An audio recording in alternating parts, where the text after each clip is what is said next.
Sign up for our COVID-19 newsletter to stay up to date on the latest coronavirus news throughout New York CitySometimes. Them's the breaks. After getting blown out in Game 1, the Islanders returned to their trademark brand of hockey, and it still wasn't good enough, as they dropped Game 2 on Wednesday night following Nikita Kucherov's game winner with just 7.8 seconds left in regulation.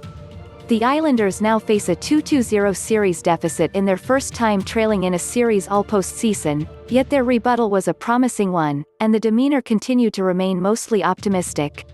"We've lost some OT games, we've lost some different ways that have punched us in the stomach a few times.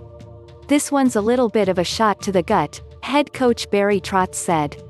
"Every time we've done that, we got up. It's just the second time all postseason that the Islanders have lost consecutive games, though Game 2 is normally one they come out on top of given their recent track record.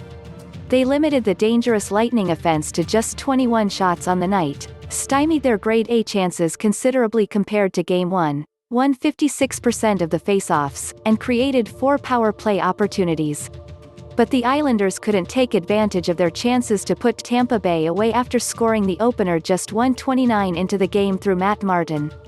A 5-minute major and game misconduct boarding penalty in the first period by Alex Killorn put Tampa down a forward all night, but the Islanders couldn't find the back of the net on the unreleasable infraction, mustering just 5 shots in the process.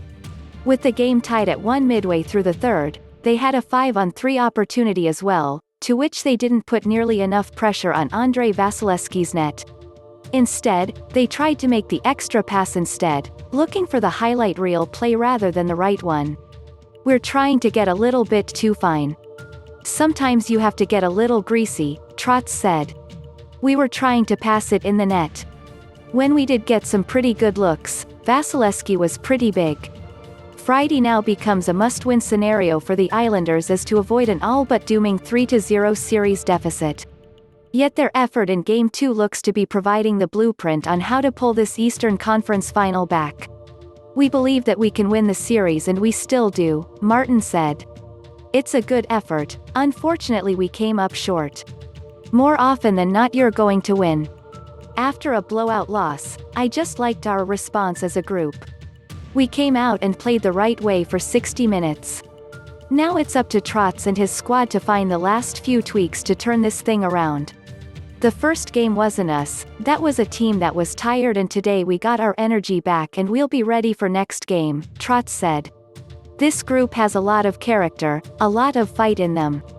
Puck drop for Game 3 is Friday night at 8 p.m. Eastern Time, USA Network.